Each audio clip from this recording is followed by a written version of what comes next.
Welcome to the Killer Countdown. Each episode, 2 contestants will count down the greatest horror films of all time. The 2 will collaboratively create a top 8 list of that episode's topic.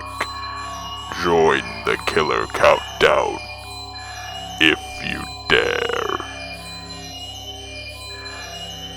Welcome to the Killer Countdown, the horror-based podcast from Backlot 605. I am your host tonight, Blake Ginithan. I am joined by our usual host, Casey Kelderman. Casey, how are you? I'm doing fine. That's awesome. And our guest tonight is local filmmaker and horror aficionado, Dominic Wieneke. Did I pronounce that correctly? You got it perfect. Awesome. You're like one of the few. Awesome. How are you tonight? Good. Good. I'm happy to have you here. I'm really excited to do this and stay out of it, honestly. I'm really excited to 2 weeks in a row. To see you guys go at it. Yeah. I think we'll start out tonight by just talking about recent horror watches. Do you want to explain what we're doing on this episode? Not yet. Nope. If they can't tell by the title. Yeah. No, let's talk about our recent watches for our horror movies that are not involved with tonight's list. I got to look mine up because I honestly forgot we did this. Okay, I can start because I actually just finished a horror movie before I came. I watched a movie called Raw. The cannibal one. Yeah, a movie previously on one of our countdowns. Okay, so I'm glad you brought that up because I was watching this and I'm like, why do I feel like this was played on a previous episode? And okay, so it was. Casey, did you like this movie? Yeah, you obviously did. I guess you played the movie. Yeah. Did you? Have you seen this, Dominic? I haven't seen it. Okay. I have it on DVD. I just haven't watched it yet. I remember we didn't talk about it a lot because you hadn't watched it, and I didn't want to say anything. And since we have a lot to go through, I won't say too much about it. But it's based about this girl who's like, she's really smart. She's about 15, 16 years old, and she gets accepted into a veterinarian school in, I believe it's Belgium. And her older sister goes there, and the first week is like a rush week where they haze all of the freshmen, and she has to go through these. The United States needs that, though. I think that's part of our problem in this country. We don't have haze weeks anymore. Yeah, the PC culture says they're bad. Right. So this girl happens to go through some kind of vicious, I don't know what you call them, rituals, and she ends up becoming a cannibal. And I don't know if I like this movie, but I don't think I didn't like it either. I'm really stuck in the middle, and it's sort of like the movie has two different tones it's playing with, and sometimes it doesn't quite nail both of those tones. I don't know. Like there's something keeping me back from looking at. The main girl was amazing in it. It's one of the best performances of the decade in the genre, if you ask me. And the ending, I sort of like saw immediately, so I didn't leave the movie with like a great taste in my mouth. So I'd still recommend it because there were so many moments in the movie where I was gagging watching this movie. And from my understanding, I'm not the only one that this has happened to. Yeah, that was a big hype around it. Yeah. People were throwing up during the screenings. I was like, there's no way this movie is that bad, and it totally is. There's a scene where, I don't want to give too much away, there's a scene where a character is puking up hair. And it goes on for what feels like a solid minute. And I had to look away. I could not do it. So like this movie kind of isn't a horror movie. It kind of is. It's a weird thing, a mixture of genres. I would put cannibalism as a horror subject. We probably shouldn't get into a big discussion about genres tonight. But so I saw that like literally an hour ago. So it's still pretty fresh in your head. Very fresh, yeah. Fresh meat. As fresh as the stuff she chews on. It's pretty raw. It's pretty raw. Yeah. I recently revisited the 1988. Whoops, dropped my phone. I, Madman. It had been quite a while since I had seen it, so I had picked it up on Blu-ray a while ago. It's not bad. It's a slow, not a slow burn. I mean, it's a little bit. Suffers from the decade it came out in, but overall the story's pretty solid.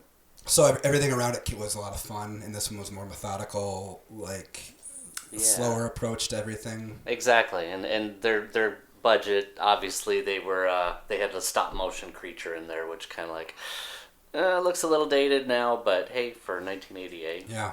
You know. For me, I have a couple on here. The last one that I actually watched was Dog Soldiers Nice. for the first time, and I found that on Tubi TV for free. So if you're looking for it, but yeah, this is I wouldn't put it up there. I guess we'll probably do a werewolf movie countdown at some point, but Sure.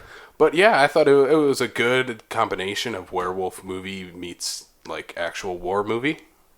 And yeah, there's plenty of great action sequences throughout. Like, I mean, before we were talking about action movies before we started recording, and yeah, this is definitely an action movie first and foremost. Totally. Yeah, I think Like- the creature effects are. I've only seen it one time. I didn't care for the movie, but I think like the creature effects are incredible. The wolves looked phenomenal. I Yeah. know they were working on a sequel, or it's Oh, out. yeah. One of the two. I think there's a sequel. I don't think what's his I'll name. look I don't it think up. Neil Marshall has anything to do with No, it. no, though. no. And I could have swore that it either came out or it got stalled or something, because I looked for it recently and I'm like, I couldn't find it. But so it's one of those things you hear rumors about they're doing it, and then Right. Well, Dog Soldiers Fresh Meat What year did was it the come out? planned sequel. Oh, okay. oh, it's planned, so it never did get. It never got completed. made. Okay. It looks like, yep. But yeah, if you're a fan of werewolf movies, I highly recommend I need it. to watch it again. Yeah, I got in the mood because I finished watching the second episode of Creepshow, and the first segment in it is a werewolf segment, Yeah. which it was pretty good for Yeah. a TV werewolf Sure. segment. But yeah, Dog Soldiers, I highly recommend it. Very cool. Nice. Yeah. Anything else that you watched? I have a few more that I'll just go through really quickly, but I want to hear what else you had. The other one I watched, I'm a little more positive about. Not necessarily positive, but like more to say is like Castle Freak is the last one I watched Oh, before yeah, that. yeah. Is that Stuart Gordon? Yep. Mhm. Okay. Yeah, pretty much a Reanimator reunion. Okay. Yeah, Barbara Crampton, Jeffrey Combs. Yep. Yeah. It honestly, it feels like, I don't know if it was. It feels like a TV movie. I don't know if it Except was. I remember there's a lot of male nudity. There's a lot of nudity in general. Yes. And I know they are doing a remake. Yeah. Barbara Crampton is in it. I don't know if it's what Direct kind of, if it's a sequel or- remake or sequel, but Huh. Yeah. I mean, I think I've been hearing a lot about that one over the past year. People are talking about it. Yeah, I found this one on Shudder, and I had never seen it before, and I had seen a couple bits from Barbara Crampton about the new one that they're doing, and yeah, it's basically about this family that moves to this abandoned castle, and can't think of his name. I always just call him Herbert West because that's who he is, Herbert West. He and Barbara Crampton are married in this one. They have a blind daughter, and they're trying to work out their marriage together, and Jeffrey Combs is kind of a sleazebag, cheats on her a couple times throughout the movie, and it turns out that there's actually this monster, this castle freak that's living in the basement of the castle, and begins to torment and haunt the family. So, yeah, like the reason I brought up that it feels like a TV movie. It's kind of shot that way. Mm-hmm. It's very low quality. I wonder if that. But you know like- what studio put it out? 'Cause Full Moon. Full Moon. Yeah. Yeah. Okay. So there's your answer. Yeah. Yeah. I really love their movies, but like they definitely their budget tops out at a certain point. And I think Yeah. it was right around that time when they were transitioning. Like, are we shooting on video or shooting on film? So, and I can't say one way or the other, but that could be right around Right. then. But I don't think that's a bad thing. I think it adds to the movie. Sure. It adds an aesthetic to it. It feels more like like you're in this castle with them because of the way it's shot. So I recommend it. Okay. It's not Reanimator, but it's Right. it's good. Yeah. I'll just quickly go through mine. I watched The Monster Squad the other night. I'd seen it once before. I didn't care for it. I watched it the other night, and I was like, "Oh yeah, I get it now. Okay, this is fun. good. Yeah, it's fun. It's nice to see Wolfman's got nards. it's nice to see all of the Universal monsters in one movie, even though they're not technically the real thing. And like the guy who played Dracula was really good. Like he was actually pretty scary. I kind of like that had an edge to it a little bit. This is an obvious reference, but it kind of reminded me of Night of the Creeps a little bit in terms of like how its tone was really comedic, and yet it really hit some serious notes at times. Well, it's Fred Decker Right, directed right. both of them. Right, So and I think yeah. Shane Black was involved with Yeah, he both. did, yeah. Or Or it was- he wrote Monster He wrote Squad. Monster Yeah, Squad. he was. Yeah. Yeah, I don't know if he was I don't involved. think he wrote I don't think it had anything to do with. But still, you know, with Fred Decker and Right. One thing I like about Monster Squad is the little trivia where when the little girl, when Dracula opens his eyes and she screams, apparently that was actually her first time witnessing him with those contacts in. That's so awesome. that's her real scream. That's awesome. I also watched Bliss, which is, I believe it's Jeff Bezos? Joe Bezos. Joe Bezos, his newest movie. I think people are going to hate this movie. Tell us how you feel about it. No. I liked it. I liked the movie, but I think the majority of people are really going to hate this movie. But is it for the majority? No. I mean, have you guys seen, like, Enter the Void or any Gaspar Noé films? Irreversible? No. Or, okay. That's the obvious. Irreversible is not a fun one. Yeah, so that's like the obvious comparison with in terms of there's lots of strobe lighting. The camera is not fixed on anything. It's always kind of like moving and twisting and turning and flipping itself upside down and the movie's incredibly violent. There is a scene where someone gets their blood sucked out of their eyeball, their eye socket after their eye gets torn out. So there's some really good. So basically, it's about this girl who is an artist in LA, and she's like just hit a wall in terms of her artistic, her spark, and decides to go out and get really messed up with her friends. Takes copious amounts of drugs. I have no idea how anyone was left standing. Like they're so drunk and so intoxicated after all the intake they do, and so she basically turns into like a vampire. And there's a lot of like messages about how like, you know, society consumes art and, you know, uses up the artist and stuff like that. And there's maybe some of those ideologies are a little too on point, but you're gonna know within 10 minutes if you can handle the rest of the movie. Like it's a very I don't want to say bold vision, but it's a very unique, singular vision for what he's trying to accomplish. And I don't know if people are going to try and are going to want to sit through this experience. If you watch the trailer basically is what you get for 90 full minutes. So We'll check it out. Yeah, I haven't even watched the trailer. I just want to watch the movie. Oh, yeah. And then I watched The Exorcist, which I don't have to say anything about that. So No, enough said. That's a classic. yeah, and Annabelle Comes Home, which I didn't like. Sorry, Casey. Anything else? All right. I feel like I That's watched all right. way more than anybody else, but Obviously you have.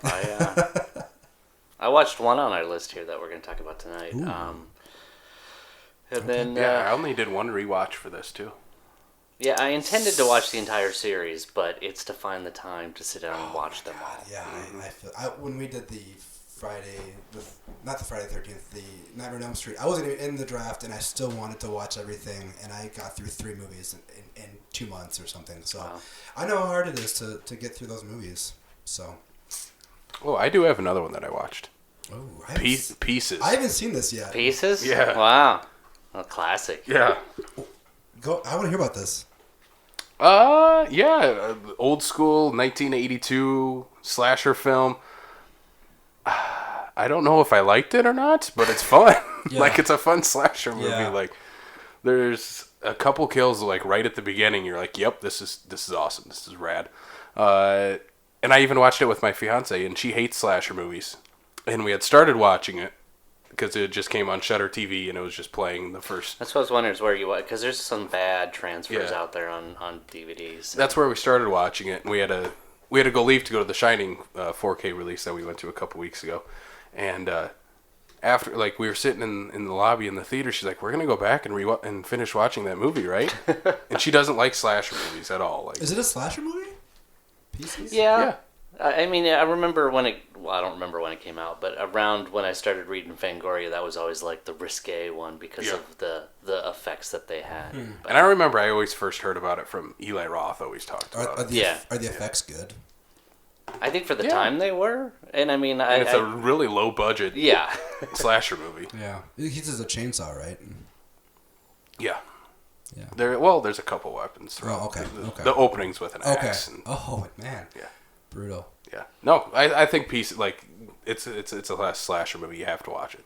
Like you can't Yeah. really explain it. You have to, Sure. Right. You have to watch Sure. it. So Okay. I'd recommend it. It's fun. Yeah, I've somehow found myself with Torso, so I'm gonna try and watch that one. Yeah. See, I had watched that one, and I'm like, okay, I think I've seen pieces already. I'm like, and then I got to the beginning. I'm like, no, I have not seen this one. Then Yeah. for some reason, I get those I always mixed I up. always get Torso and Pieces mixed up Yeah. too. So yeah, I recommend cool. it. It's on Very Shudder, cool. so Yeah, which I still have not gotten that month yet. Damn. All right, are we ready to do this, guys? Yeah, let's do this. All right. So, Casey, why are you playing? Why are you playing tonight? What are we playing? What are we tonight? playing tonight? We are doing the Killer Countdown top 8 list of the Halloween series. So the reason we're going to do it, this is going to come out a week before Halloween. Got to get in the Halloween spirit. Yeah, what better way to count down, the series with the holiday in its name. So yeah, we brought Dominic on because I knew Dom was a Halloween fan. We should have brought him on for Friday the 13th, but not as much as I'm more of a Friday fan. But Halloween's a good I have thrown it out many times. We'll figure out something else. You with can that. re-record that episode. I will not feel offended. Yeah, I don't know. I have ideas for other Friday Sure. stuff that we can do, but yeah, Halloween. It's one of my favorite series. Period. Yeah, we want to celebrate Halloween, and we thought no better way to do it than count down the Halloween series. I'm glad I'm not in this because there's one movie in this series that I absolutely love with all my heart that is considered one of the worst. And I am really scared to see where you love guys... Resurrection? Oh, man. He's a big Busta Rhymes fan. That line does it for me. That line is pretty great. But I'm glad I'm sitting this one out because I don't have as much invested in this as you guys do, and I'm really excited to see where you guys put everything at. Yeah. I'm excited to do also it. This is one of because until I walked in, I thought we were doing the entire series, and I feel like there's more at stake now with picking 8 out of the 11. So, yeah, I don't know. I only wrote down 8 for this, so if any of my 8 aren't on here, I will stab it. I think this is more or less going to play out like if you're comfortable with where a movie is at. I get a feeling. I think our lists might be very similar. That's what I'm thinking too. I think the number one's the number one, and then everything else after that is kind of a shake-up. Yeah, we'll see. Okay. Yeah. Do you want to explain the rules? Yeah. So we're making a top 8 list. We have a hat in the studio, in our gorgeous studio, with the numbers 8 through 5, and each player is going to alternate drawing out a number, and then whoever has 8 will start off the list and work our way down to 5. And once we hit number 5, we will throw numbers 4 through 1 in, and we'll do the same thing. We'll draw out a number, and if you have number 4, you'll lay down your pick. And with each movie, you'll explain briefly what the plot is about, why you place it at this spot, and say your piece. And then the alternate person will also speak on it. And if the person likes where the spot is at, the movie stays. Yeah. Each of you get 1 stab throughout this entire game. What a stab does is it removes the movie from that spot. The movie is not out of the game entirely. It can come back at any time. It just can't come back at that spot. And you get 1 of those. Once you use it, it is done. Use it, you lose it. Use it, you lose it. Using our Michael Myers knife for this too. Am I missing anything? I think you got it. It's all Halloween movies are included. Yeah, even the 2018. The 2018, the Rob Zombie ones, all of them, which are number 1 and 2 in my book. All right, Dom, you're the guest. They're the number 1 and 2 in your book. I'm just kidding. I was not according to our Rob Zombie episode. I'm just kidding. You're the guest. I'll let you have the first draw here, Casey. Blake, what's the last Halloween movie you watched? I guess it'd be the 2018 version. All right. So, with the number 8, I don't have it. Oh, that would be me. I haven't. Hand me your pick for your 8. What you think should go in the 8 spot? Let me double check my list here. I'll give you a few seconds to decide. I actually have a strategy going into this. I watched. Oh, sorry. It's okay. It's okay. Oh, I predicted this. And the number 8 spot, Dominic has chosen Halloween 5. Why? Just because it's not as bad as the other the other ones I have lower than the list. So what's this one about? 5 is basically just a continuation of part 4. There's really not a whole lot of plot. It's got a weird tone. It doesn't know if it wants to be funny or serious.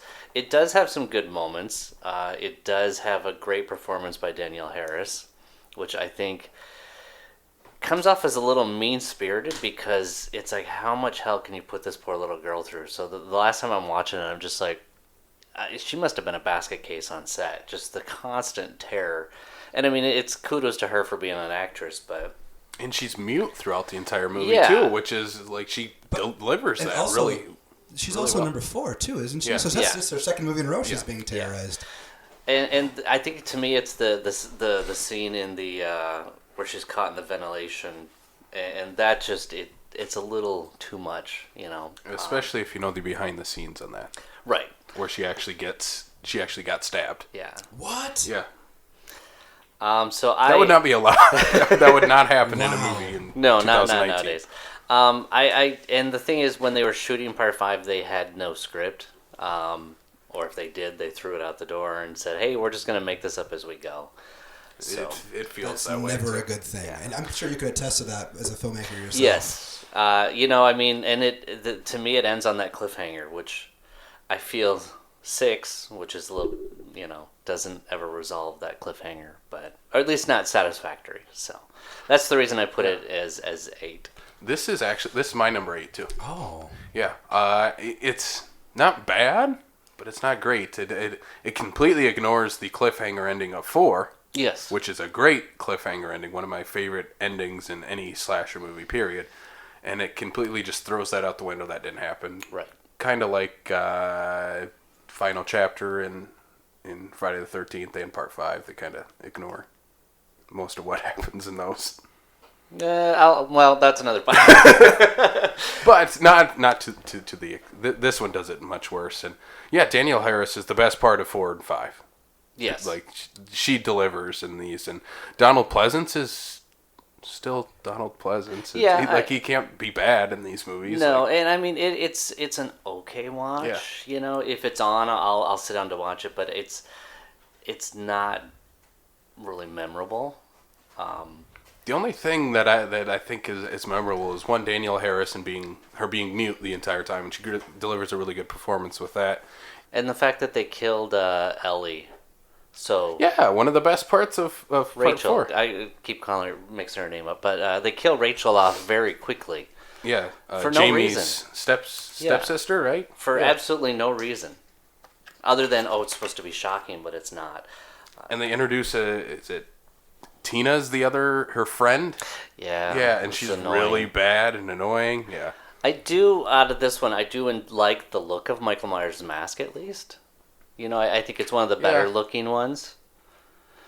But It's better than the Resurrection's mask. that's that's the only reason I put it at A is because the ones below it are just like, I don't Are like below it. those. Yeah. Yeah. Very cool. All right. Yeah, I agree with this. Okay. This is where I had it too. So Who's got number 7? That's me. Oh my God. to be honest, though, I wanted the number 8.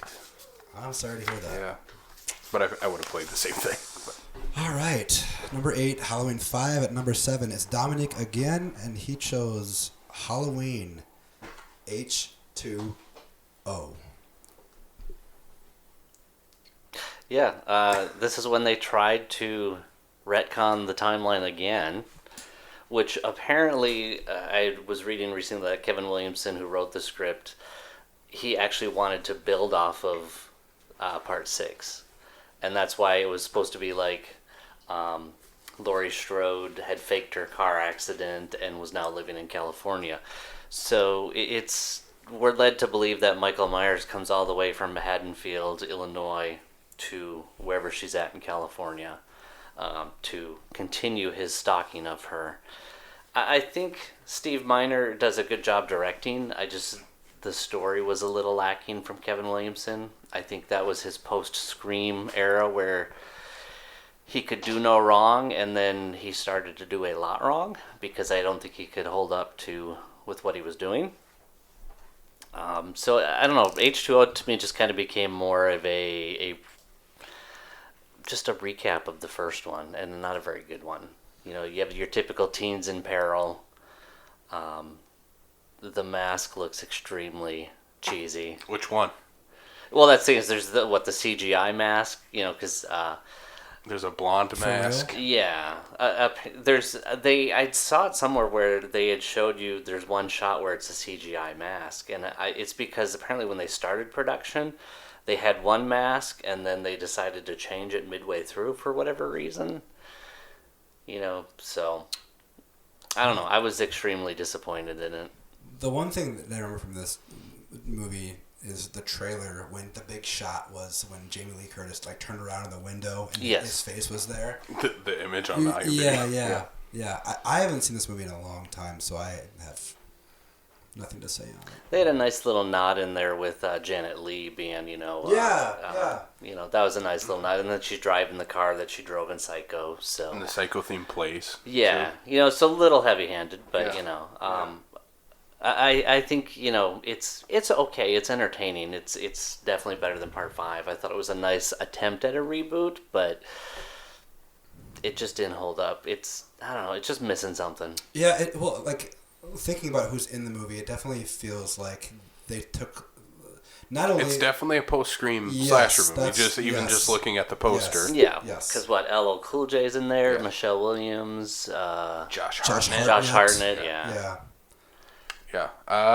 Halloween H2O. I really like this movie. Uh-oh. I like it more. I think this is the better version of doing older Jamie Lee Curtis, Laurie Strode. I think this is better than the 2018 remake. Oh, nice. I like the aspect that you go 20 years later, she's been dealing with all this. She's trying to forget it.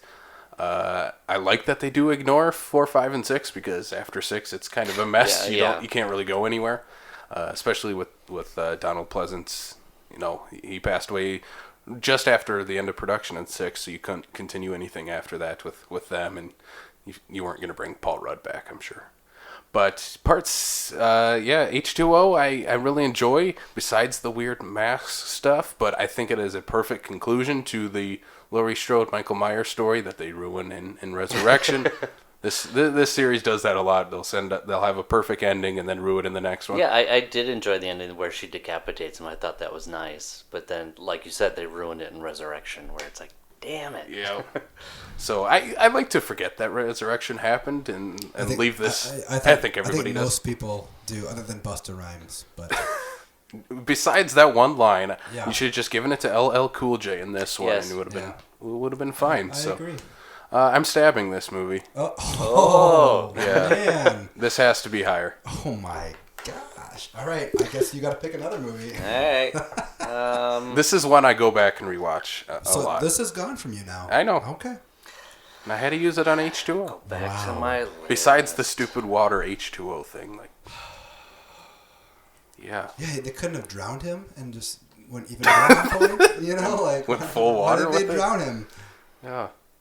Alright, so, well then you're probably not going to like my next one. I'm scared. Here we go. I'm Here scared we go. for This is turning out to be...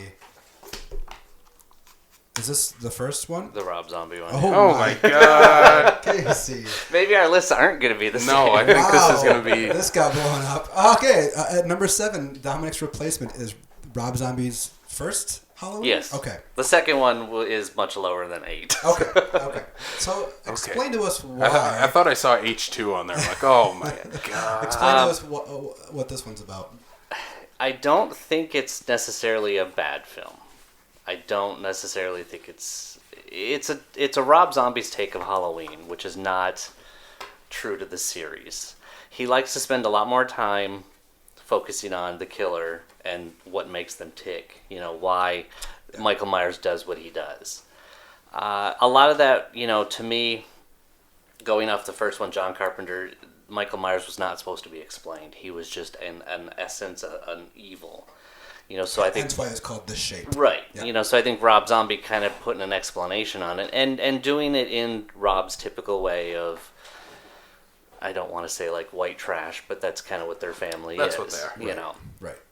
I don't know. It tried to make you sympathize with him. It kind of took away the root of the monster. And then it's like midway through, or even the last half an hour, it suddenly becomes the remake of Halloween, where Laurie Strode is, going through that night. It just didn't work for me. I just thought it was kind of a little bit of a weird mess.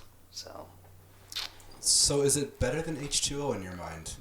Yeah, I think it's got a more of a visual style to it. I mean, one thing I'm not a huge fan of Rob Zombie's films, but he knows his style and he sticks with it. Right. I think that's a fair statement. Yeah. Casey, how do you feel about Rob Zombie's Not good. Not good. But it's here. And I have to deal with it. You spoke at length on the Rob Zombie one about this one. About how much I loved it, yeah. Yeah. Is there anything you want to add to No, this honestly, I would, like Dominic talked about, second half of the movie is just your remake of the Carpenter original. I kind of wish he wouldn't have done the remake of the Carpenter. Just keep going with your own story, what you wanted it to do. But I'm sure that was probably studio was like, hey, you have to. Yeah, I'm pretty sure I read an interview where he was constantly getting notes from the studio every single day about what he needs to do and change. And from my understanding, it was not a pleasant experience for him to make these movies. But I say that like I wish we got the Rob Zombie version, but we do get the Rob Zombie version in Halloween 2, which is just the biggest mess. It's an incredibly violent movie. Yeah. Well, and unneedfully violent, yes. Yeah. And it's just a weird. Well, and the reason talking about part 2 is the reason he did it is because he didn't want anybody else to do it. Right. Because the studio was going to do it. Right. So he basically did it and then gave them what they didn't want. So. Yeah, talk about something I didn't want. This. Well, Casey. I have to deal with it. Now it's your turn to retcon this list if you want to. I don't know if I am, because I think I'm going to piss more people off with my pick here. Lay down your 6 card. So I got the 6 and the 5 here. And now this throws everything out of whack for what I was going to do, but I want it on here. At number 6, Casey is playing Halloween 6, The Curse of Michael Myers, and you want me to... okay. He is playing, with a caveat. He is playing the producer's cut, which I have not seen. I haven't either yet, so... So Halloween 6, The Curse of Michael Myers, came out, I believe, in 1996, roughly 7-8 years after Halloween 5. Timeline-wise, takes place pretty much right after that. The movie picks up right away at the beginning with Jamie Lloyd, the niece of Michael Myers, no longer played by Danielle Harris, unfortunately, but sets up that she is about to have a baby. We don't know throughout the movie whose baby it is. You find out at the end that it's Michael's baby. This movie's weird. But she eventually escapes with the baby. The baby ends up in I believe it's a train station. I think so. There was a train. I can't remember. The baby ends up somewhere it's not supposed to be. Paul Rudd, who plays it's an older Tommy Doyle. Yes, Tommy Doyle, and he's just a creepy neighbor who lives across. He still lives in the same house he lived in the original, right across the street from the Strodes. And basically, his character he's waiting for Michael to return so he can finally stop him. He's been studying this cult of Thorn, is what it's called. It's basically about the firstborn son of a family will become the bearer of evil, so the rest of the people within that community will not have to deal with other evil inhabitants. Basically, this one person has to be the sacrifice for all, and the only way that this can end is if that person kills their entire family. Hence, the reason why Michael's been trying to kill Laurie and Jamie and everyone else since. The reason I put it here and the producer's cut, the original theatrical cut is not a movie. It's like a hour-and-a-half long music video with weird shot choices, very weird editing. Doesn't understand where to put the music, but the producer's cut is an actual movie. There's no weird strobe light editing throughout the movie. The biggest positive from the difference between the two, in the theatrical version, Paul Rudd's Tommy Doyle is the main character in the movie. In this one, it's more ensemble, leaning towards Donald Pleasance. Dr. Loomis is the lead, as it should be. So the producer's cut is where I'll put number 6. I do want to watch this because when I rewatch the series, and from what I've heard, they're both very different films. Yeah.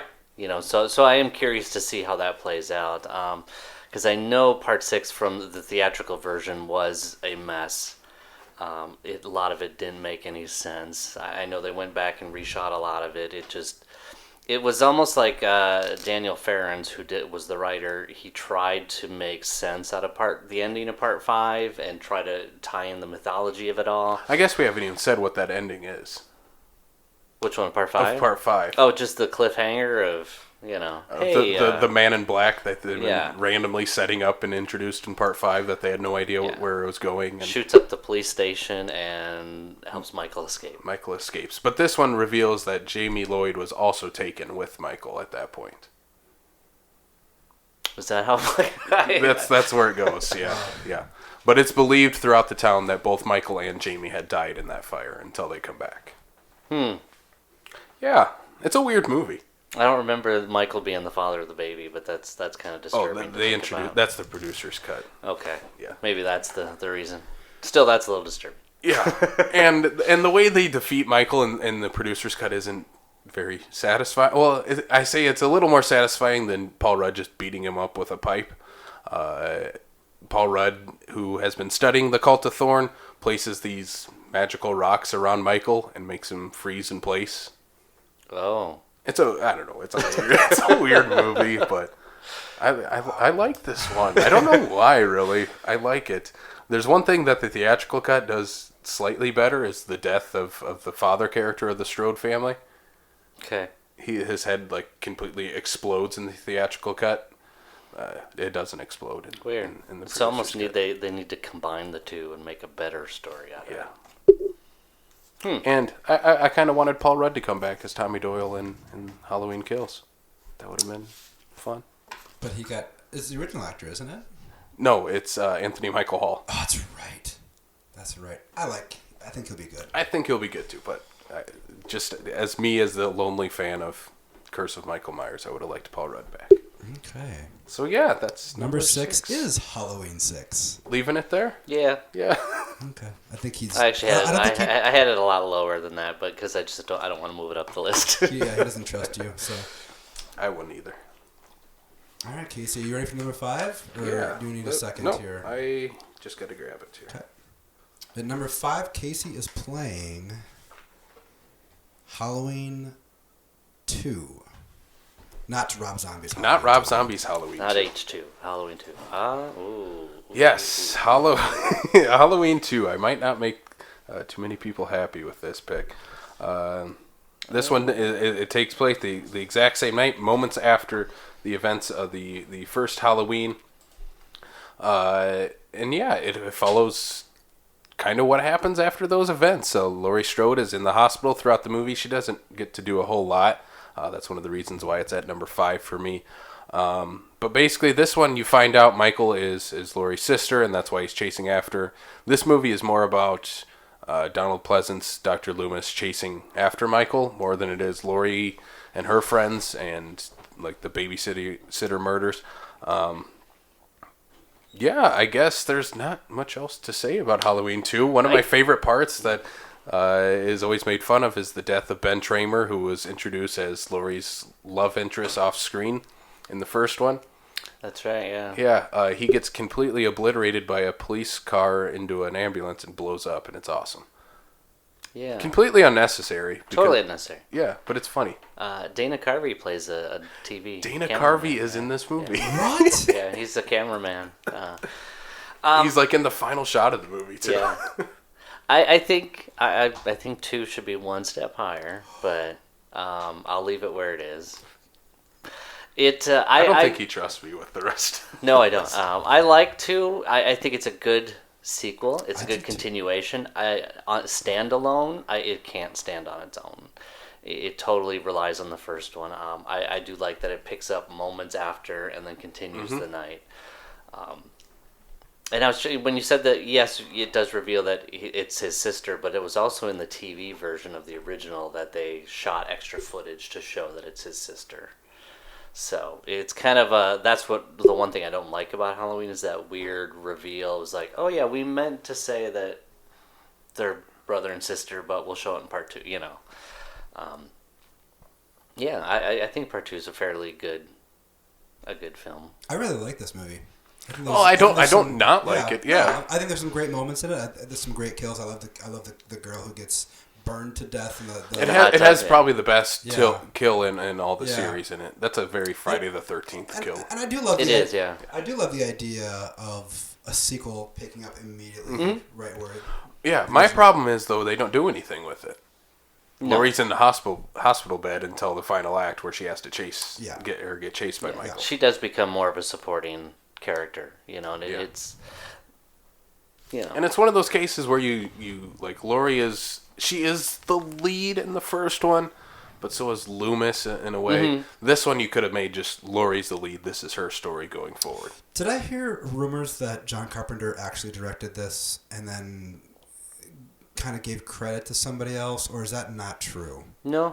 He had a lot to do with it. He wrote it, did the score. He did Okay. not want to make it though. Okay. No. Okay. I thought I had heard that kind of with the Poltergeists stuff that maybe that's not nearly as bad as that. I think it was one of those things. Mustafa Akkad, who got the rights, wanted sequel after sequel after sequel, and John Carpenter's like, I want nothing. But yet, it was kind of his way to contain. There again, like Rob Zombie doing part 2 was his damage control. It's like, well, if you're gonna do a sequel, at least let me do it so I can do what I want. Okay. Yeah, and Carpenter's score is really good. Yeah. It's great. Yeah. Well, it's always great. Yeah, it's always great. But yeah, it's a really good Halloween score. Yeah. So number 5, Halloween 2. Oof. We'll leave it there. Right. Are we ready to draw for the second round? Okay, Casey, you're going first this time. Sure. I have a game plan going forward. I hope I get some numbers that'll line up with it. Oh, I was like, why is there so many numbers here? All right, I like it. All right, we're good. All right, who's got number 4? That is me. Oh, here we go. Casey, hit me with a movie. I think I'll finally make people happy with the choice here. All right, at number 4, we are finally getting Halloween H2O. Yeah, I needed it just a little higher. I needed to be in the top 4 for me. Okay. Because if this goes the way I want it to go, this is in my top 4. It might be one step higher, but I don't want to push my luck. But yeah, Halloween H2O is one of my favorites of the series. I like the focus on the teens. This is actually, now that I think about it, the first one since really the original that you focus on the teenage characters. In part 2, you're still doing Dr. Loomis and Laurie Strode. 4 and 5, you have actual kids, and then 6 is kind of everyone and Paul Rudd. And Paul Rudd. But yeah, H2O, you actually deal with teenage characters, and I like the dynamic with Laurie Strode. She's a teacher at the school that they're all at, and so you have that dynamic that these kids are going on some vacation or something to get rid of. Exactly, an excuse to empty everybody out. To get everybody except our main characters out of this school. And I like the school as a backdrop for the entire movie. I think it's a cool setting.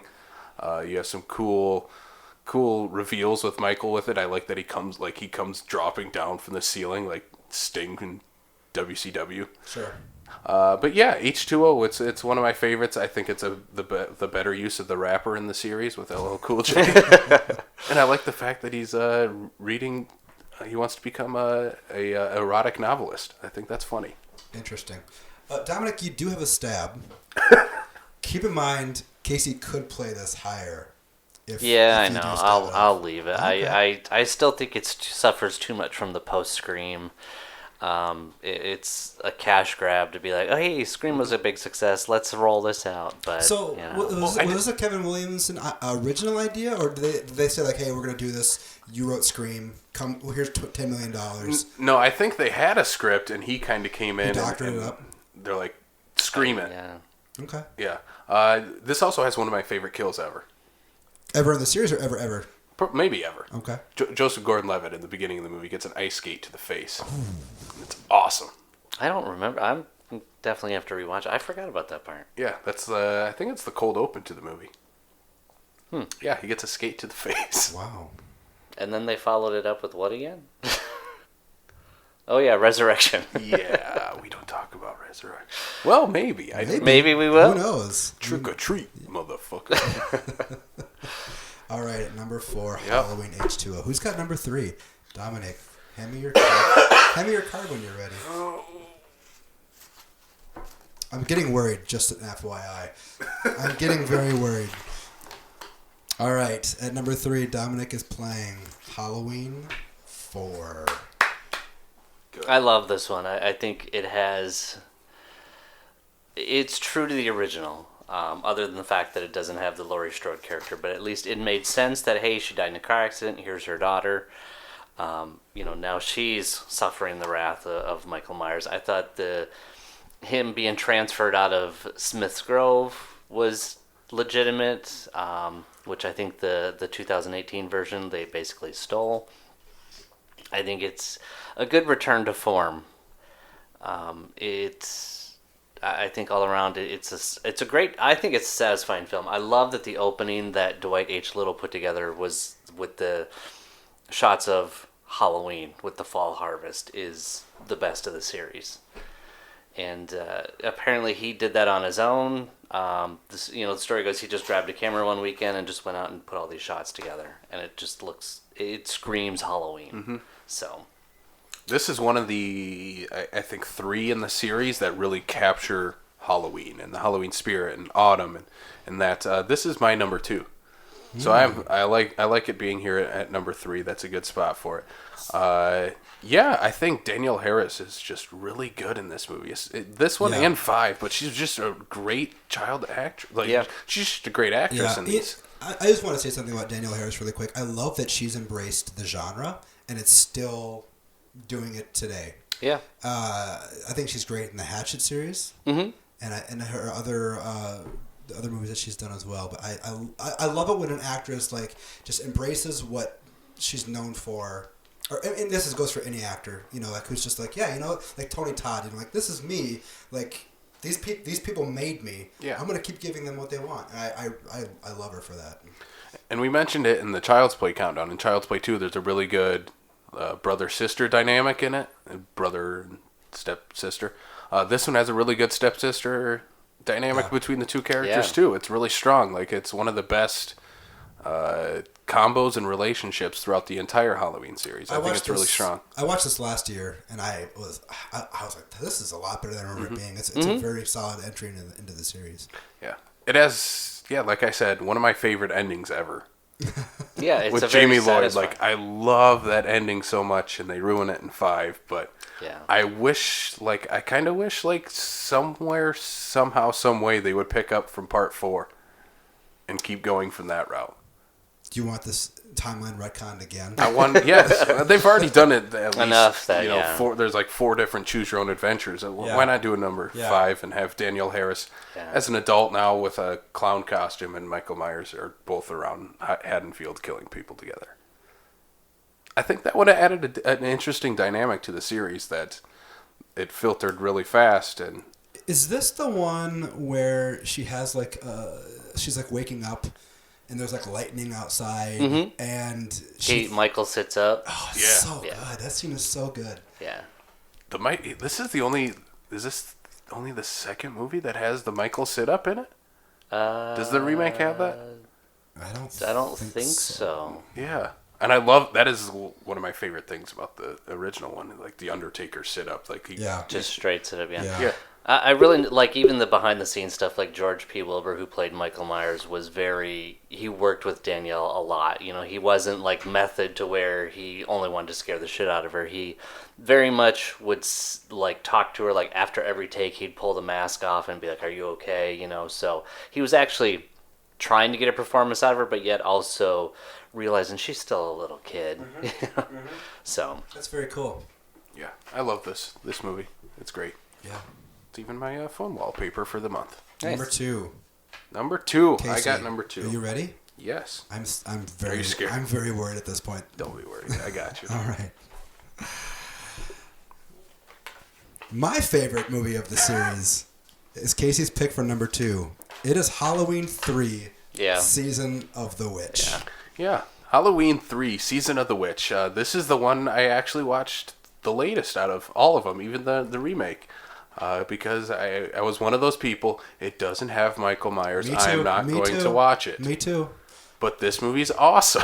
That's almost why it doesn't belong with the rest. I can see that. It is the Halloween 3. So Yeah. Wait till the end of this trilogy. They're going to connect it all. I have a feeling. They're not. no. No. But there's I not. say it ends at the with the stones, being stolen. Casey, what's this one about? Since This it does one's- not feature Michael Myers. Yeah, this one's pretty much just as strange as part 6, but it's basically Makes sense. Exactly. I was just does thinking make the same sense. thing. Yeah, it's about this company that I don't remember Silver their name. Shamrock. Silver Shamrock, but I'm trying to think of the town that they're in. But Silver. Santa. No, it's not Santa Carla. That was Lost Boys. Casey, keep going. We'll But figure it basically, this company it builds these Halloween masks that eventually they want to use to take over the world and kill all the children in it. And there's Hedgestone in it, and Tom Atkins is badass as always, and a great leading man. And Halloween 3 Season of the Witch has probably the second best score out of the series too. Oh, I love the theme song. Is it Chariots of Pumpkins or something? Is the theme title? It's so good. Yeah. Oh, yeah. And then if you watch this movie, the Silver Shamrock commercial is going to be stuck in your head probably for the next For days. month. It doesn't pull any punches in this movie too. It has kids dying. It has their heads just melting into Boy, do they die in Which this I movie. think into was bugs one of those. and snakes, and it's awesome. See, I grew up in an era where it was not okay to kill kids. So when we saw Maximum Overdrive and they kill kids, it was like, holy shit, they're playing with fire. And then you see Halloween 3, which was obviously before that, but you've got that kid's head just like falling apart and the snakes and spiders coming still out. works. It's and it's just like, oh my god, this movie is not safe to be watching. No. But No, and Tom Atkins is just he's the man. the coolest. Tom Atkins. What is there to say about Tom Atkins? He's just the best. He's one of the horror icons of the 80s. Yeah, and he shouldn't be but he is. Yeah. Right, he wasn't like an attractive leading man. He's not very but it works. But every role he's in, he's so good. treated like the attractive leading man, and I love that. Santa Mira is the Santa Oh, Mira. I knew it was Santa something. So okay. Yeah, this movie's awesome. Yeah, If you haven't watched it just because of the Michael Myers connection, I think that's a disservice because honestly, like as much as I love this series, I kind of wish they would maybe do both at the same time. Yeah. Go the Season of the Witch route and do a anthology Also, it has story. like a really like nihilistic ending too, which is totally. almost unheard of in 80s. Well, may not unheard of, but Shut it it off! doesn't end pleasantly. And supposedly this was John Carpenter's way of there again agreeing to do part 2. He's like, we'll do part 3, but they wanted to make it like part 4 was supposed to be another self-contained story. It was supposed to be just a continuation of the stories centered around the holiday, nothing to do with Michael Myers. I think it just performed poorly at the box office. I think it was because it was different. Yeah. And it's like every series has that one entry that just didn't quite fit. Like Elm Street 2 doesn't fit with the rest, and then Halloween 3 didn't fit, and then Friday 5 didn't fit. Just kind of like it seemed like every series had to have one movie that just what? What's interesting is I think all 3 of those movies you mentioned are all having like this comeuppance where Yeah. they're being recognized. Yeah. Freddy 2 has a documentary about it now. Friday 5 is a movie I hear a lot about. That is actually, yeah, it's improved over time. That, and there again, when I think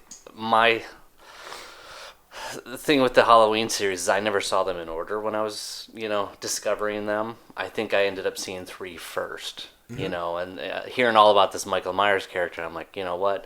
And then I think it was the first one. I'm like, oh, this is boring as hell. And, it's not the typical slice and dice, all the gore. And then it was like, then I saw like 4 and then 2, so it was all over the place. But. Yeah, I think if it just had the name Season of the Witch, it would have been better received, at least back then, especially when it came out, the decade that it did.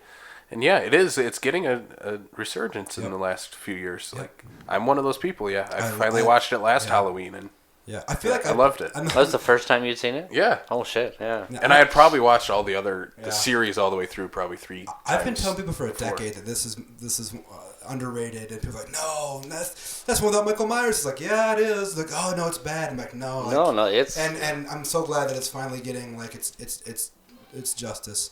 Because I think it's it's a good horror movie. Yeah, and one thing I think we'll mention when we get to the number 1, but I think all 3 of our top 4s have really, really strong endings.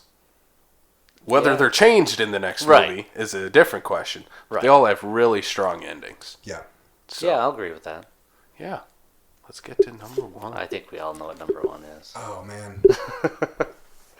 Dominic is playing... He could have thrown a Halloween real wrinkle in it. 2018. Yeah. I'm just kidding. Love that one. I mean, what the original is it's a perfect film. I mean, it's the suspense, and I think John Carpenter's score, yes, it's played to death everywhere now, but it totally, you take the score out, that movie is really not a whole lot. I mean, it still looks phenomenal. I think Dean Cundey did a phenomenal job shooting. And I think that's where John Carpenter gets a little too much credit, is because a lot of it comes down to the cinematography that makes it. Because even the things that they were given credit for pioneering, they actually stole. The whole moving camera from the killer's point of view was used in Black Christmas. It just... He used it more effectively. So... and made more money doing it. And made more money doing it, yeah. But I do think overall the story is really good. I like the fact that they made Michael Myers, he was supposed to be this creepy, unknown entity who's just stalking these girls and you never know why. Because nowadays you can't have that where... You got to know the backstory, like with Rob Zombie, what he did is he created the backstory, whereas I liked the original where it's like you have no clue, even if this guy's human, if he's, just pure evil, like Dr. Loomis keeps saying. I was talking with my wife a few weeks ago. We were watching It Follows, and we were talking about we saw a movie in the theater. I can't remember what it was, and I basically said that any movie that tries to go back and explain why something is scary, it immediately takes away why it was scary in the first place. Right, or reveals, like if you watch a horror movie, the reveal of what is finally, like when the person finally finds out what is chasing them or haunting them, like that ruins everything. And I like movies where you just don't know, and that's why. I didn't like Halloween the first time I watched it. I didn't get the hype, and slowly over time. It's a slow burn. It's become like a yearly watch for me now. Like not on Halloween, but just in the month of October. There's so much, like you said, there's just so much to admire within this movie that's been done right. Are you talking about the piano, like the ding ding ding? Just the simple little chords that he used. Yeah. I mean, just it's such a simple score, but it's so effective. It's so effective. The little cues I love, just the dum, like the little ding, like it's used in the perfect spot, like just not even just the main theme, which is fantastic, but just the little scores in there. Another reason why I love this movie is this is a movie that has stuff in the background happening, like you brought up where Michael Myers sits up. Mm-hmm. Like any other movie, like nowadays he sits up and there's like a big chord strike. Mm-hmm. And it's the typical jump scare, and that's what I like about this is. You know, and they're using the foreground and the background to build effects, because you never know where Michael Myers is coming from. Yeah. You know, so when he sits up in the background and Laurie doesn't realize it, that is terrifying. Yeah. You know. Yeah, I love this movie. This is one I do watch every single Halloween night. Like, this is the movie I put on. Whether I sit and actually watch it, but it's on, and Yeah. I'd listen to the music or catch up on scenes that I just love. And yeah, this movie, like Dom said, Dean Cundey doesn't get enough credit for it because it's beautifully shot. The scene that always scares me still to this day is when Tommy Doyle is looking out the window and he sees the boogeyman outside, and he's just like out there standing, like staring back. What's his purpose? Yeah, like what is he doing? The scene that I love too is where the mask. Michael's behind Laurie, and it's like the mask. You slowly start to reveal where they basically start to bring the lights up just a hair, so you start to catch that white. Yeah. They tried to replicate that in the 2018 and they showing did it too Laurie. fast. But it's not the same. Yeah. The one shot that I absolutely love from this movie, that every time I watch it, I'm like, there's that shot, is when Loomis is on the phone at the phone booth, and he's talking about like where Michael could be. And he's facing one way, and then as he's turning, Michael Myers drives behind him, and so that he never sees him driving behind him the entire time. I think just little things like that, like again, if you're just not paying attention to what's happening on screen, and honestly that comes down to Carpenter having faith in the audience to just pick that stuff out. Well, another time that they do it is when the two girls are smoking pot in the car, and they pull up to the oblivious Chief Brackett, who can't apparently smell weed.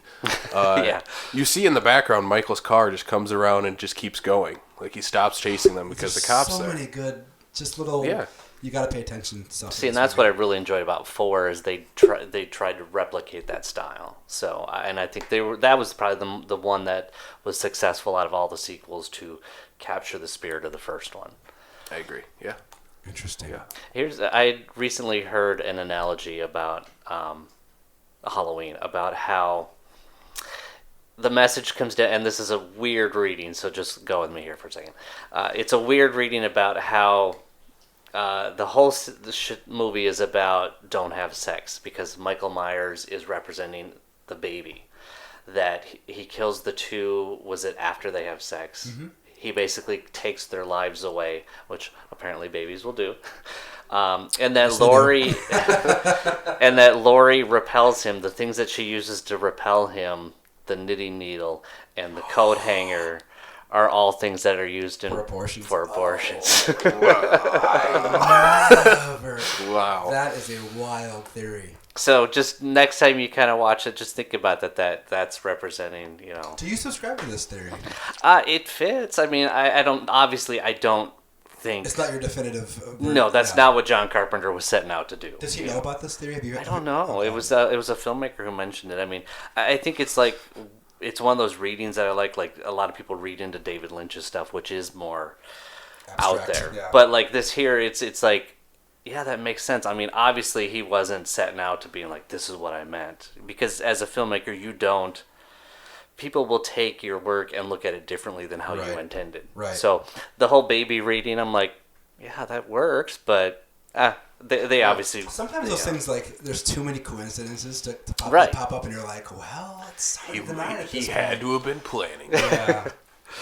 Maybe did John Carpenter have a kid around this time? I wonder if it was some sort of insecurity. Maybe there was some sort of insecurity. Does he have kids? His son plays with him in his band. Oh, that's right. Cody. I don't think. No, he was pretty young when he made Halloween. Still, but yeah, him and Deborah Hill, they were very young.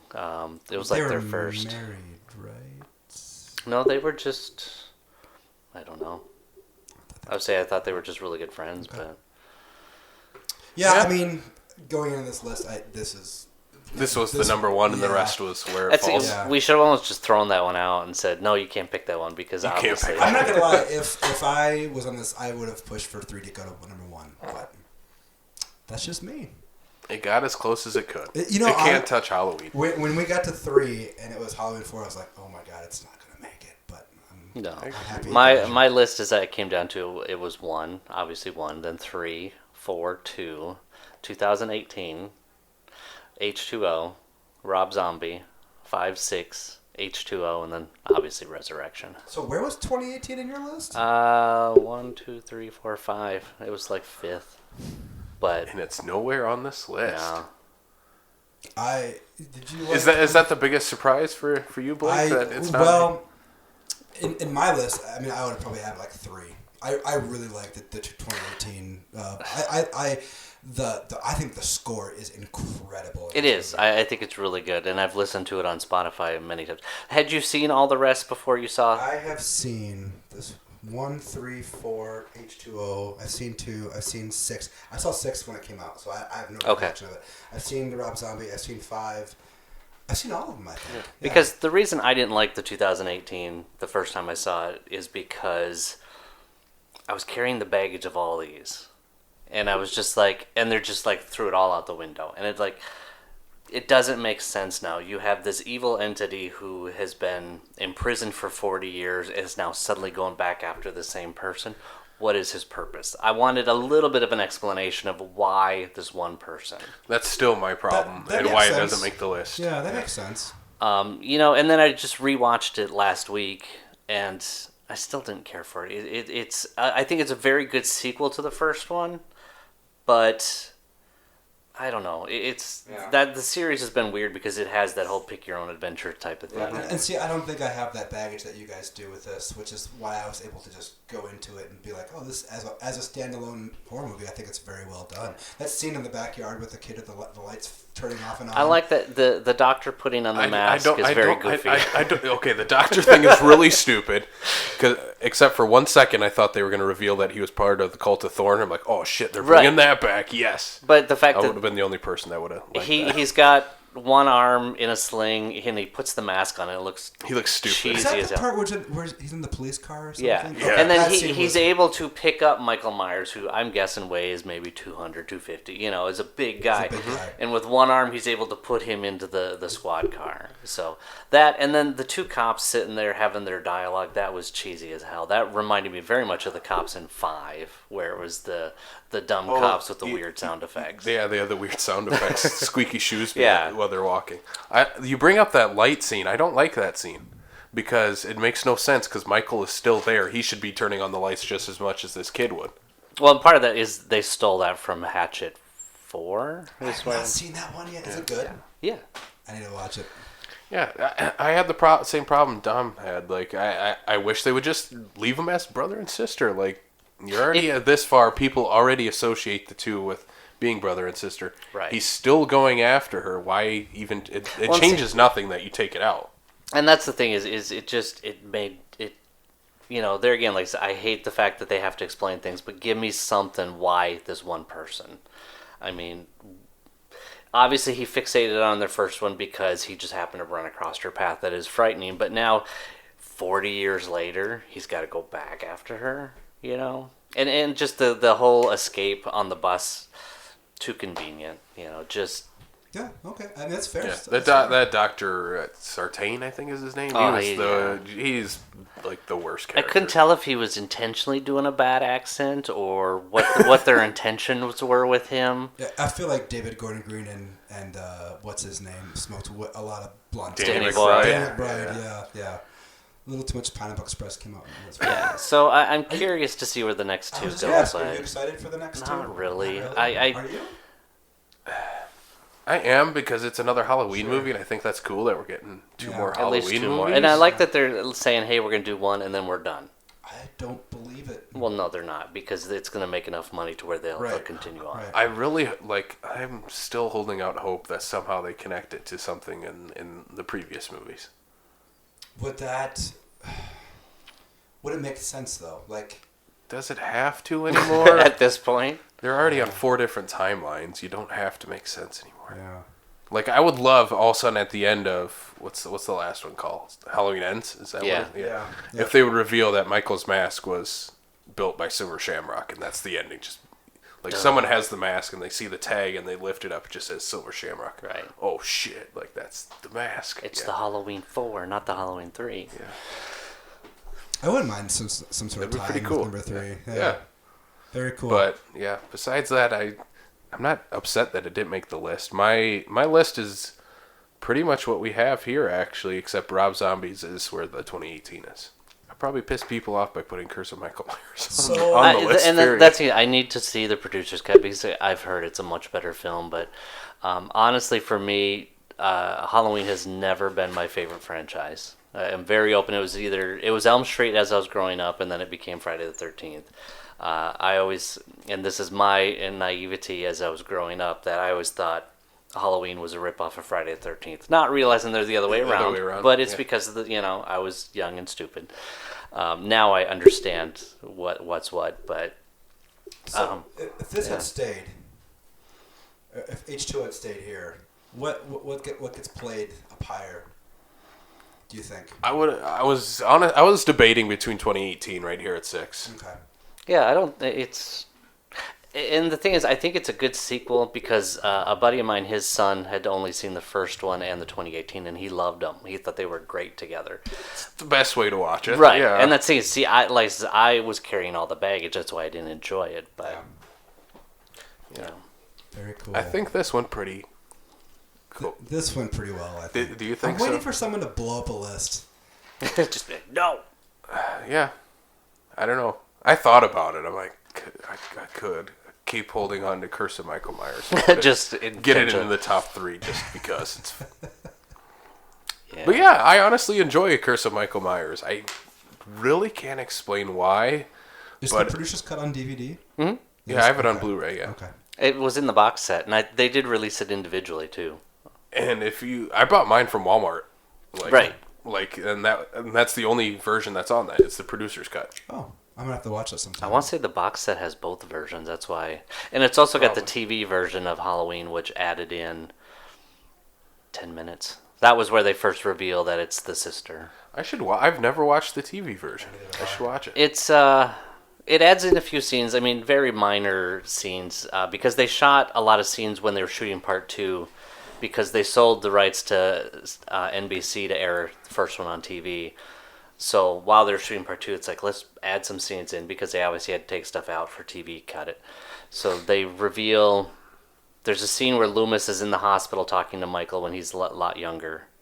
There's a scene where after Michael escapes, they're in his cell and they close the door and on the wall is written sister. And then there's a few other little character moments that don't really add a whole lot, but it's interesting. Yeah, I should I should try to find them on YouTube or something. Just watch. Yeah, those. I'm sure. Yeah. All right. Yeah, I'm glad I was on this one because this is one of my favorite series. I'm happy for you. I enjoyed watching you guys from this list. Like I said, I have nothing other than my love for 3 in this movie or in this series. So. Yeah. You knew it wasn't going to end up at number 1, so you got to be. No, I didn't. Too. No, I didn't think it was going to end up at number 1. I definitely didn't think it made number 2. I honestly thought it'd be like 6 or 7. Oh, really? No. I always thought 3, and I never understood the hate for it. It just because to me it was always like it's such a great story from beginning to end. It comes down to not having Michael Myers in it. Yeah. And I think that's where the hate came from, is people who hadn't watched the movie, like myself until last year. He's got one little scene. I mean, he's on the TV. As they're watching Halloween. Yeah. All right. One more time. Number 8 is Halloween 5. Number 7 is Rob Zombie's remake. At number 7, with a Casey Wentz there. Number 6 is Halloween 6, The Curse of Michael Myers, the producer's cut. Number 5 is Halloween 2. Number 4 is Halloween H2O. Number 3 is Halloween 4. Number 2 is Halloween 3. I feel weird saying numbers out of order with the Number 1 is Halloween by John Carpenter. Congratulations, guys. This was a lot of fun. Yeah, it was great. Very cool. Casey, I'll let you do the outro. Why? With all the plugs, because I don't have the screen in front of me with all the plugs and stuff. Yeah. Next episode, I think we're doing horror comedies. Horror comedy. That should be a lot of fun. Yeah. You and me are doing that one, Blake. Us too. I have to start doing some research. Yeah, that's right. It's the season for it, so. Yeah. Dom, thanks for being here. No problem. Do you have anything to plug before we go? What do I have? I don't know if I've got anything coming up right now, but... You don't have anything coming up for Halloween? No, I was supposed to get the short done, but we're not going to make it.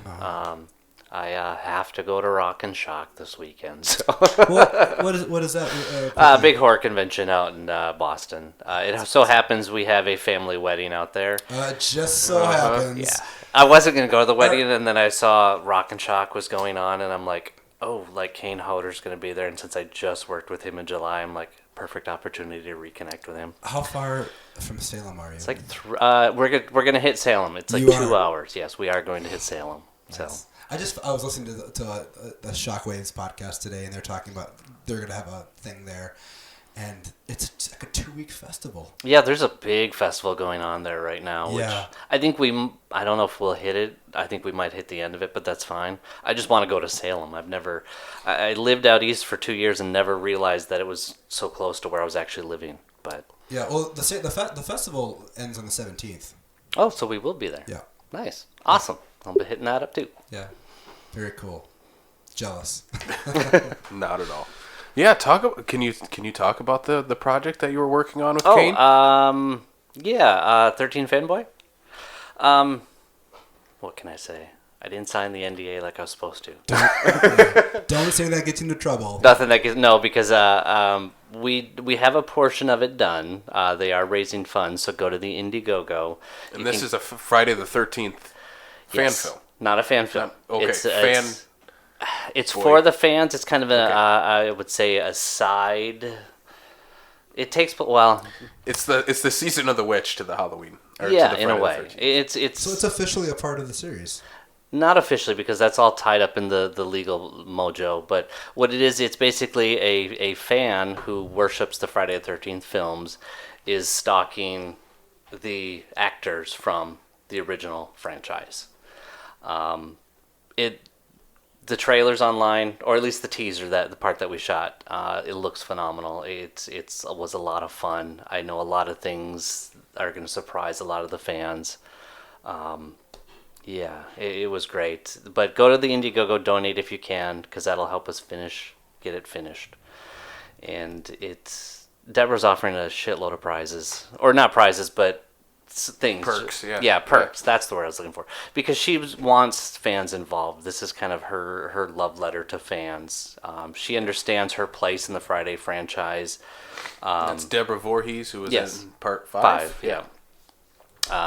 She just said to me the other day, she's like, the whole world has seen my titties. I'm like, well, yeah. Sorry, we have. But she's become a writer and director on her own, and this was a story that she crafted. And she wanted Adrian King to star, but Adrian decided it was a little too scary because it does hit a little close to home with stalkers and stuff. So, go to the Indiegogo, donate, and we'll get it finished and hopefully have it done by Halloween next year. Very cool. Yeah. Yeah. It's awesome. Yeah, I'm excited to watch it. It should be fun. Yeah.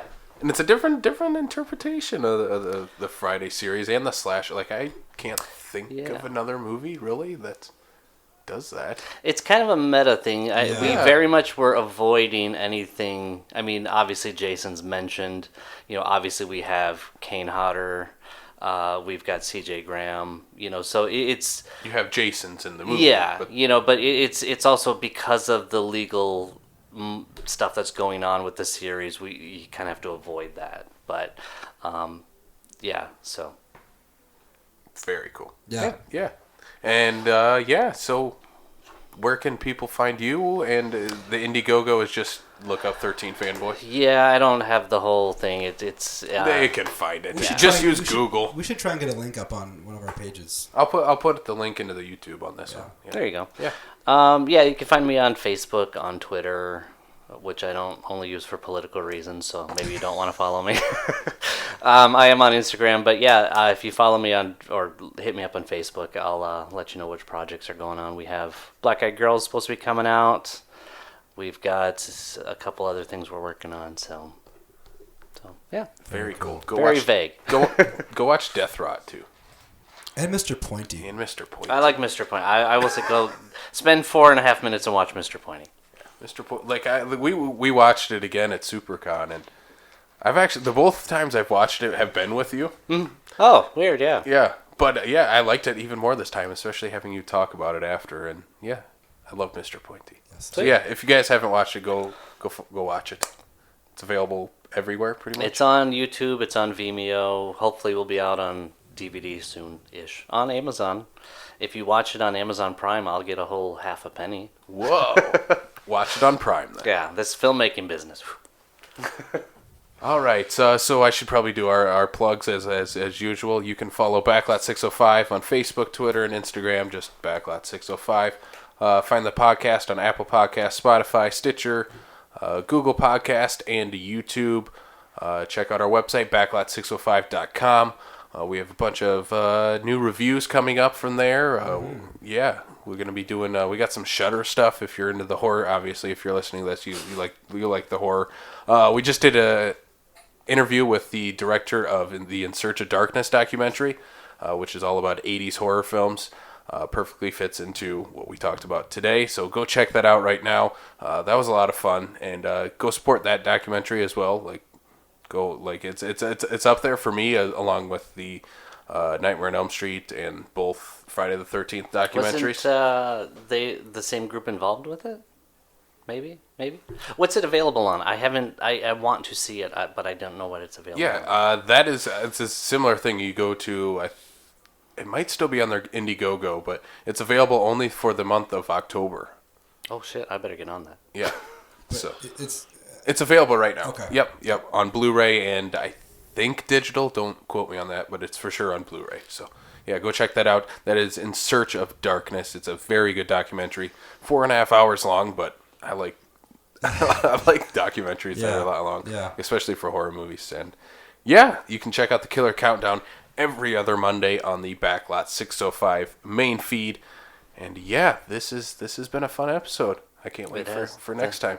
Thanks, guys. Yeah, thank you for coming on. Yeah, I have an idea for a couple times when hopefully you come back and we'll have Friday the 13th and involved somehow. Casey has a very ambitious idea for a future countdown involving which the series one or yeah. Okay, yeah. I want to do a countdown, maybe top 10, but just series as a whole, like the Friday the 13th is just a pick in itself. I was thinking of the. Oh, and then I also want to do Nightmare on Elm Street, Halloween, and Friday the 13th all together and do all of them. Ooh, I would be down for that. That'd be fun. That'd be tough. Crazy. That'd be fun. Yeah, I think that would be fun. Yeah, that's where we get 4 or 5 people together, buy a few pizzas, and sit here for Yeah. as long as that documentary 4 hours.